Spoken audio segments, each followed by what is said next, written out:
कायदेविषयक मार्गदर्शन करताना व्हॉट्सअप फेसबुक युनिव्हर्सिटीमध्ये ग्रॅज्युएट झालेल्यांपुढे बोलणं काय किंवा काय बोलायचं, कारण आज सगळेजण फोन काढतात, मोबाईल काढतात आणि हा कायदा असं कायदा, लगेच पोलीस स्टेशनमध्ये गेलात की मोबाईल चालू, सर तुम्ही आमची अशी FIR घ्या, तशी FIR घ्या, कायदा कलम सर्वांना पाठ झालेले आहेत. परंतु जेव्हा भारतीय संविधान घडलं, भारतीय संविधान घडत असताना स्त्रीला समान हक्क मिळावा, तिचं संरक्षण व्हावं, याकरता भारतामध्ये विशेष कायदे बनवण्यात आले.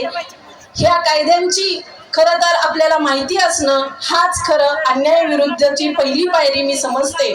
आज कितीतरी महिला अशा आहेत की तुमचा व्यवसाय सांभाळत असताना, घर, मूल, संसार जबाबदारी सांभाळत असताना, नोकरी करत असताना अशा अन्यायांना सामोरे जातात आणि निर्भयासारखे अत्याचार आपल्या समाजामध्ये झालेले आपण पाहिलेले आहेत.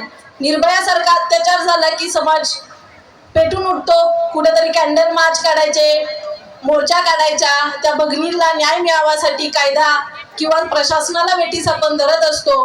परंतु खरं तर आपल्याला सक्षमपणे कायदा माहीत असावा, हीच खरी या निमित्त मी अपेक्षा बाळगते की आपल्या सर्व महिलांना त्या कायद्याची माहिती असावी.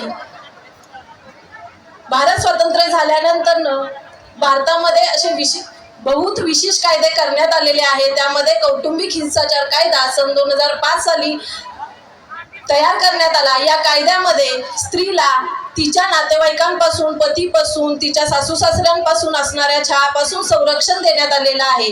हे संरक्षण देत असताना फक्त पत्नी हिला संरक्षण दिलेलं नसून यामध्ये सर्व महिला, ती आई असेल, मुलगी असेल, तिलाही या कायद्यातून संरक्षण देण्यात आलेलं आहे.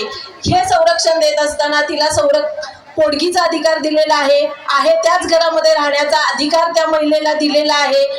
त्याच पद्धतीनं त्या महिलेला संरक्षणाचा देखील अधिकार या कायद्यानं दिलेला आहे.